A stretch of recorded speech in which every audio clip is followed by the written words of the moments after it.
Bienvenidos al programa. Y por favor, cuéntenme dónde están viendo este video.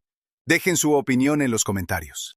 Un país donde la noche todavía vence al interruptor acaba de firmar un tratado nacido del miedo nuclear. No es una metáfora, es un hecho. Mientras millones de personas en África viven con apagones crónicos, con fábricas silenciosas y hospitales a media luz, una nación del Sahel ha decidido cruzar una línea que durante décadas fue considerada prohibida. No por pobreza, no por incapacidad, sino por diseño del poder global. Esta decisión no es solo jurídica, no es solo técnica, es un mensaje. Cuando un parlamento aprueba la adhesión a una convención internacional sobre responsabilidad nuclear, no está hablando únicamente de compensaciones o protocolos. Está diciendo al mundo: estamos listos para asumir riesgos, responsabilidades y escrutinio, con tal de no seguir atrapados en la oscuridad. Porque la electricidad no es un lujo, es la base de la dignidad moderna. Sin energía no hay industria, sin industria no hay empleo, sin empleo no hay soberanía real. Y entonces surge la pregunta que incomoda a muchos. ¿Quién decidió que algunas naciones pueden dominar la tecnología más compleja del planeta, mientras otras solo deben esperar, pedir y agradecer? No te vayas. Esto no es solo una noticia, es una encrucijada histórica. Suscríbete y acompáñanos en esta historia que redefine poder, dignidad y futuro. Lo que empezó como una firma legal podría convertirse en la chispa de un debate que sacude a todo un continente. El acontecimiento central: la puerta legal hacia la energía nuclear. Para muchos, todo comenzó con una votación parlamentaria discreta. Para la historia, fue algo más profundo: la colocación de los cimientos. Cuando la Asamblea Legislativa de Transición autorizó la adhesión a la Convención de Viena sobre responsabilidad civil por daños nucleares, el gesto pudo parecer técnico, incluso burocrático, un texto jurídico. Un tratado firmado lejos del desierto del Sahel. Un documento que rara vez ocupa titulares. Pero en el mundo de la energía nuclear, este tipo de firma no es un detalle menor. Es el umbral. La Convención de Viena fue concebida para responder a una pregunta incómoda, pero inevitable. ¿Qué ocurre cuando algo sale mal? Establece un principio central y no negociable. El operador de una instalación nuclear asume la responsabilidad exclusiva por los daños, independientemente de la culpa. No hay evasión, no hay ambigüedad. Hay responsabilidad clara y mecanismos de compensación definidos. Por eso, en el lenguaje silencioso de la diplomacia energética, adherirse a esta convención equivale a decir: entendemos los riesgos, aceptamos las reglas y estamos dispuestos a rendir cuentas. No se trata solo de proteger a posibles víctimas de un accidente, se trata de crear confianza. Confianza para los socios tecnológicos. Confianza para las aseguradoras internacionales. Confianza para los organismos multilaterales que observan cada paso con lupa. Sin este marco legal, ningún proyecto nuclear serio puede avanzar más allá de las declaraciones políticas. En África, donde la infraestructura energética ha sido históricamente fragmentada, dependiente y subfinanciada, este paso adquiere un peso simbólico mayor. Durante décadas, el continente ha sido tratado como un consumidor pasivo de energía, no como un arquitecto de sistemas complejos. Se le permitió exportar materias primas, pero no dominar tecnologías de alto valor añadido. Aquí es donde la metáfora se vuelve clara. La ley es el suelo. La tecnología es la semilla. Sin suelo firme, ninguna semilla germina. Al adoptar un régimen jurídico nuclear reconocido a nivel global, el Estado no está construyendo todavía una central. Está preparando la tierra. Está nivelando el terreno legal para que, algún día, la semilla de la energía nuclear civil pueda echar raíces sin ser arrancada por el primer viento político. Este movimiento también redefine la conversación interna. La adhesión a la convención obliga a pensar en reguladores, en formación técnica, en protocolos de emergencia, en transparencia institucional. Obliga a imaginar un Estado capaz de gestionar sistemas de alto riesgo con disciplina y previsión. Para una nación acostumbrada a que otros decidan qué tipo de desarrollo es apropiado para ella, ese ejercicio mental ya es una forma de soberanía. No sorprende que el anuncio haya generado debate más allá de las fronteras. Para algunos observadores externos, la pregunta no fue ¿cómo garantizará la seguridad?, sino ¿por qué ahora? Para otros, la inquietud se centró en el precedente. Si un país del Sahel puede cumplir los requisitos legales del mundo nuclear, ¿qué impide que otros sigan el mismo camino? La respuesta implícita es incómoda. Nada lo impide, salvo la voluntad política y la ruptura con viejos esquemas de dependencia. La adhesión a la Convención de Viena no promete electricidad inmediata. No reduce apagones de la noche a la mañana. No llena de luz los pueblos rurales al amanecer siguiente. Pero marca el fin de una excusa histórica, la de que ciertos países no están listos, ni siquiera para sentarse a la mesa donde se toman decisiones tecnológicas de alto nivel. Es un acto silencioso, sí, pero los actos silenciosos, cuando alteran el equilibrio del poder, suelen ser los más observados. Porque una vez que el marco legal está en su lugar, la pregunta ya no es si el camino existe. La pregunta es quién se atreverá a recorrerlo y quién intentará detenerlo antes de que avance demasiado. Y ahí es donde la historia empieza a tensarse. El clímax, miedo, poder y la reacción en cadena. El momento más intenso no ocurrió en una sala de control ni frente a un reactor inexistente. Ocurrió en el terreno de las palabras. Apenas se confirmó la adhesión a la Convención de Viena, el debate se desplazó con rapidez desde el ámbito legal hacia un territorio mucho más sensible, la intención. Porque cuando se menciona la energía nuclear, la pregunta nunca tarda en aparecer. ¿Para qué exactamente? Los defensores del proyecto insistieron en un punto con disciplina casi ritual. Civil, electricidad, desarrollo. Repitieron la tríada como un ancla retórica frente a un mar de sospechas. La energía nuclear, dijeron, no es una bomba, no es un arma, es una herramienta. Una herramienta compleja, sí, pero una que ha iluminado ciudades enteras en otros continentes durante décadas. Sin embargo, los críticos, tanto dentro como fuera del país, no hablaban de reactores, sino de precedentes. Mencionaban a Irán. Mencionaban el enriquecimiento de uranio. Mencionaban sanciones, inspecciones, ultimátums. En su lógica, la línea entre lo civil y lo militar no es un muro, sino una pendiente. Esa es la tensión central del clímax. La energía nuclear es, por naturaleza, una tecnología de doble filo. La misma ciencia que puede alimentar una red eléctrica también despierta el fantasma de la militarización. Y el mundo, marcado por catástrofes pasadas y conflictos actuales, reacciona primero con desconfianza. En este punto, las voces que apoyan la decisión dan un giro estratégico. No niegan el riesgo, lo redefinen. Argumentan que el verdadero peligro no está en dominar la tecnología, sino en depender eternamente de otros para acceder a ella. Señalan que el miedo ha sido utilizado históricamente como una herramienta de control. No están preparados. Es demasiado peligroso. Esperen su turno.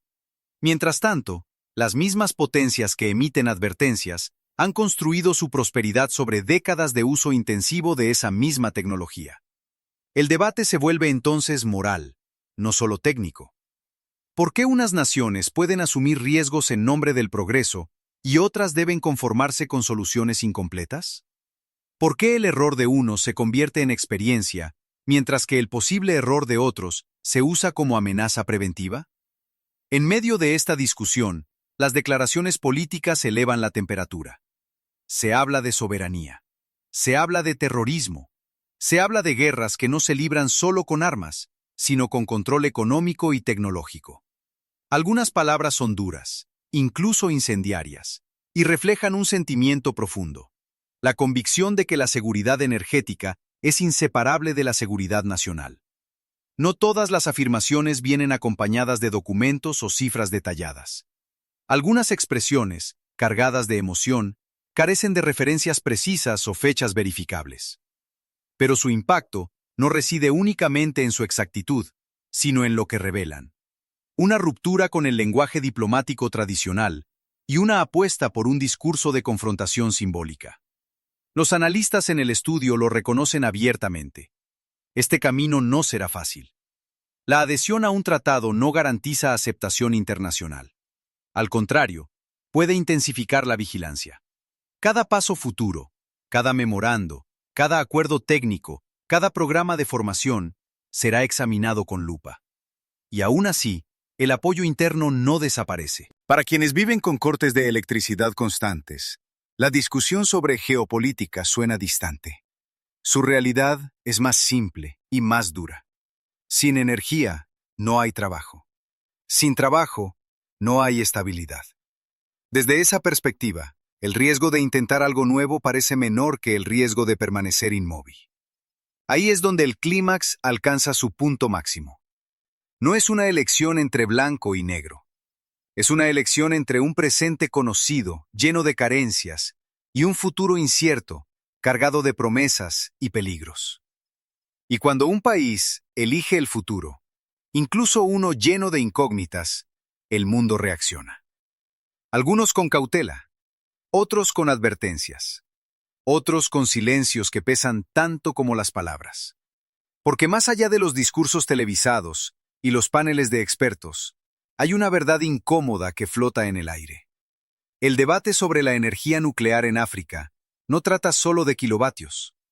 Trata de quién tiene derecho a decidir su propio ritmo de desarrollo. Y esa pregunta, una vez planteada, no se puede retirar. Lo que viene después no será técnico, será político. Y sus consecuencias se sentirán mucho más allá de las fronteras nacionales. Las consecuencias civiles y políticas, cuando la energía toca la vida diaria. Para entender el peso real de esta decisión, hay que bajar del nivel de los tratados y los discursos al terreno donde se vive la consecuencia. No en las salas diplomáticas, sino en los hogares, en los talleres, en las calles que se quedan a oscuras cuando cae la noche. La falta de electricidad no es una estadística abstracta. Es una experiencia cotidiana. Significa negocios que cierran antes de tiempo, alimentos que se echan a perder, estudiantes que estudian con velas y hospitales que dependen de generadores inestables. En muchas zonas, la energía no sostiene la vida moderna, la interrumpe. Desde esta perspectiva, la apuesta por una fuente energética de alta capacidad adquiere un sentido urgente. La electricidad no solo enciende bombillas, activa cadenas completas de valor, transforma materias primas, permite la refrigeración, sostiene la industria ligera y crea empleos que no dependen de la agricultura de subsistencia. Sin energía constante, el desarrollo se queda en promesa. Pero cada decisión estructural tiene un costo político. Internamente, el debate no es uniforme. Hay expectativas altas y paciencia limitada. La población no mide el éxito en memorandos ni en marcos legales, sino en resultados visibles. Si el camino elegido tarda demasiado en ofrecer mejoras tangibles, el apoyo puede erosionarse. La energía, paradójicamente, se convierte en una prueba de legitimidad. Externamente, la presión es constante. Los socios tradicionales observan con cautela. Las instituciones financieras internacionales recalculan riesgos. Los medios internacionales ajustan el relato, preguntándose si este proyecto representa pragmatismo o desafío. En ese escrutinio, cada paso se interpreta como una señal política, no solo técnica. Es aquí donde la figura del liderazgo se vuelve inseparable del proyecto. La decisión de avanzar hacia tecnologías complejas se asocia inevitablemente con la visión de quien ocupa el centro del poder. En este caso, el nombre de Ibrahim Traoré aparece no solo como un cargo institucional, sino como un símbolo. Para algunos, de ruptura. Para otros, de audacia. Para otros más, de incertidumbre. La paradoja es clara. Un proyecto pensado para reducir vulnerabilidades económicas puede, en el corto plazo, aumentar la presión política. La promesa de autonomía energética despierta orgullo, pero también temor. Y ese temor no siempre proviene de la población, sino de un orden internacional acostumbrado a que ciertas decisiones se tomen en otros lugares. En el plano civil, el impacto potencial es profundo. Si la energía se vuelve más estable y accesible, puede alterar patrones de migración interna, revitalizar regiones marginadas y cambiar la relación entre el Estado y sus ciudadanos. La electricidad deja de ser un favor ocasional para convertirse en un derecho esperado. Sin embargo, si el proceso se percibe como opaco o demasiado alineado con intereses externos, el relato puede invertirse. Lo que hoy se presenta como soberanía podría ser cuestionado como dependencia de un nuevo tipo. Esa tensión obliga a una comunicación constante, a una pedagogía política que explique no solo el qué, sino el por qué y el cómo. Aquí surge una pregunta que no se responde con cifras, sino con confianza. ¿Debe una nación esperar a que el mundo apruebe cada paso de su desarrollo? ¿O asumir el riesgo de decidir primero y explicar después?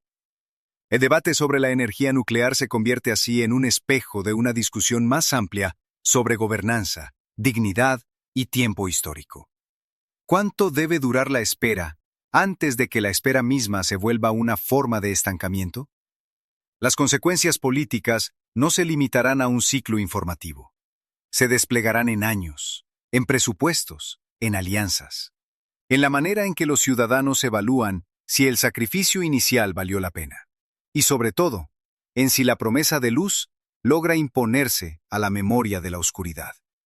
Porque cuando la energía entra en la ecuación del poder, ya no se trata solo de cables y reactores. Se trata de expectativas. Y las expectativas, cuando no se cumplen, generan una presión que ningún tratado puede contener. La pregunta ahora no es si esta decisión cambiará la vida cotidiana. La pregunta es, ¿quién controlará el ritmo y el precio de ese cambio? La mirada internacional, socios, silencios y cálculos de poder. Cuando una nación del Sahel da un paso hacia una tecnología que históricamente ha sido monopolio de unos pocos, el mundo no responde al unísono. Responde por capas. Las organizaciones regionales africanas observan con cautela. No hay condenas estridentes ni aplausos públicos. Hay comunicados sobrios, llamados a la estabilidad y, sobre todo, una preferencia por no dramatizar. En un continente acostumbrado a que las decisiones energéticas vengan acompañadas de presiones externas, el silencio institucional puede ser una forma de espera estratégica. Más allá de África, el tono cambia. En Europa, el enfoque tiende a desplazarse hacia lo humanitario y lo normativo. La conversación gira alrededor de crisis, gobernanza y protección civil. El proyecto energético, en sí mismo, queda a menudo en segundo plano, eclipsado por preguntas sobre legitimidad política y riesgos a largo plazo. No es un rechazo explícito, es una reducción del debate a marcos ya conocidos. Estados Unidos, por su parte, aparece más como una presencia implícita que como una voz directa. No abundan las declaraciones oficiales centradas exclusivamente en el aspecto nuclear civil. Sin embargo, la referencia constante a precedentes, Irán, sanciones, inspecciones, líneas rojas, crea un clima de vigilancia anticipada. No se dice no, pero se deja claro que cada movimiento será observado. En este tablero, Rusia ocupa un lugar distinto. Su estrategia se apoya en el lenguaje de la cooperación técnica, la formación y la transferencia de capacidades. No se presenta como tutor, sino como socio. Esa narrativa encuentra eco en gobiernos que buscan alternativas a relaciones históricamente asimétricas. La energía nuclear, en este contexto, no es solo una fuente de electricidad. Es una puerta de entrada a una alianza más amplia. Lo que resulta evidente es que el debate internacional no se limita a reactores y tratados.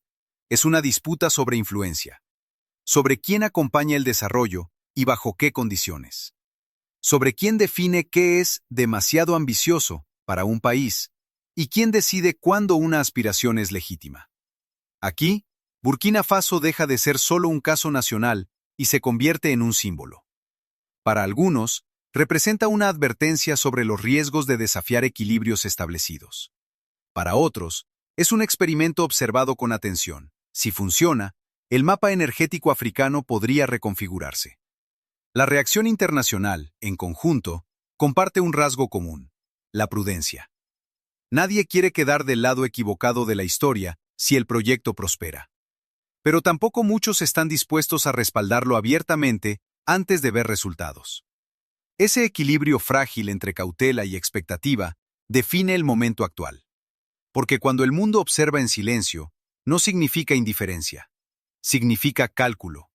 Significa que las consecuencias de este camino serán evaluadas no por discursos, sino por hechos. Y esos hechos, cuando lleguen, no afectarán solo a una nación. A partir de aquí, cada avance o tropiezo tendrá eco más allá de las fronteras, y el margen de error se estrechará con cada paso. El camino por delante, riesgo, oportunidad y la elección de no retroceder. Toda decisión que desafía el orden establecido abre dos caminos al mismo tiempo. Uno está pavimentado con oportunidades, el otro con riesgos. Y no hay mapas fiables que indiquen cuál será más corto. El futuro que se dibuja a partir de esta apuesta energética no es lineal. En el mejor de los escenarios, la construcción de capacidades técnicas y legales puede traducirse en una red eléctrica más estable, en industrias que funcionan sin interrupciones y en una economía menos dependiente de combustibles importados. La energía, convertida en infraestructura silenciosa, permitiría que el trabajo fluya, que el valor se quede en casa y que la dignidad deje de ser un eslogan para convertirse en rutina. Pero el otro escenario no desaparece por el simple hecho de desearlo. Los costos son elevados. La tecnología exige disciplina institucional. La seguridad requiere inversión constante y la política internacional no perdona errores visibles. Un retraso, un incidente menor, una comunicación mal gestionada pueden convertirse en munición para quienes esperan confirmar sus sospechas. Aquí emerge una verdad incómoda. No avanzar también tiene un precio. Permanecer en soluciones fragmentadas, depender de fuentes inestables o aceptar apagones crónicos no es neutral. Es una forma de elección pasiva que condena al país a repetir el mismo ciclo de carencias. El riesgo no está solo en lo nuevo, está en lo conocido que ya ha fallado. Por eso, el debate sobre el futuro no se reduce a ¿es peligroso? La pregunta más honesta es otra. ¿Qué tipo de peligro estamos dispuestos a tolerar? ¿El peligro de intentar construir algo complejo o el peligro de resignarse a un desarrollo siempre incompleto? La narrativa que acompaña a este camino insiste en un cambio de lógica. No se trata de pedir ayuda indefinidamente, sino de construir asociaciones. No de caridad, sino de intercambio. No de esperar permisos, sino de asumir responsabilidades. Esa transición, de receptor a actor, es quizá el aspecto más disruptivo de todo el proceso. La historia demuestra que ninguna transformación profunda ocurre sin fricción. Los países que hoy dominan tecnologías avanzadas atravesaron décadas de errores, ajustes y conflictos. Lo que rara vez se menciona es que también se les permitió equivocarse. A otros, en cambio, se les exige perfección antes incluso de empezar. El camino por delante, entonces, no es solo técnico ni económico, es psicológico y político. Exige resistencia a la presión, claridad en la comunicación y una paciencia estratégica que sepa diferenciar entre crítica legítima y bloqueo interesado. Exige, sobre todo, coherencia. Si la promesa es soberanía, cada decisión futura será juzgada a la luz de esa palabra. Porque una vez que se elige avanzar, retroceder tiene un costo aún mayor. No solo en recursos, sino en credibilidad. El mundo observa, sí, pero también observa a la población, que espera señales de que el sacrificio inicial tiene sentido. El futuro no está garantizado. Tampoco lo estuvo nunca para quienes hoy disfrutan de estabilidad energética. La diferencia es que ahora la elección está sobre la mesa, visible, debatida y cargada de significado. Y cuando un país decide caminar hacia la luz, sabiendo que el camino es estrecho, ya no hay vuelta atrás sin consecuencias. La pregunta final no es si este sendero es difícil. La pregunta es si el continente está preparado para seguirlo. ¿Y qué ocurrirá cuando la primera luz empiece, por fin, a encenderse? Más allá de la energía, dignidad, elección y futuro. Lo que hemos visto no es simplemente la historia de un tratado internacional, ni el anuncio de una posible central eléctrica. Es el retrato de una elección. Una elección que pone sobre la mesa una pregunta incómoda para el orden global. ¿Quién tiene derecho a decidir el ritmo de su propio desarrollo? Durante demasiado tiempo, el debate sobre África ha estado atrapado entre dos extremos. Por un lado, la compasión vacía. Por el otro, el miedo disfrazado de prudencia. En medio de ambos, millones de personas han vivido sin acceso estable a la energía, sin la infraestructura mínima para convertir esfuerzo en prosperidad. La electricidad, ese recurso que en otros lugares se da por sentado, se ha convertido aquí en un símbolo de algo más profundo: la posibilidad de elegir. Este camino no promete milagros inmediatos. No promete luz instantánea en cada hogar ni prosperidad automática. Lo que promete es algo más raro y más valioso: la oportunidad de asumir responsabilidad, de aceptar que el progreso conlleva riesgos, pero que la dependencia perpetua también los tiene. Y que, a largo plazo, el mayor peligro es renunciar a la ambición. En el centro de esta narrativa, aparece una figura que polariza, inspira y provoca debate.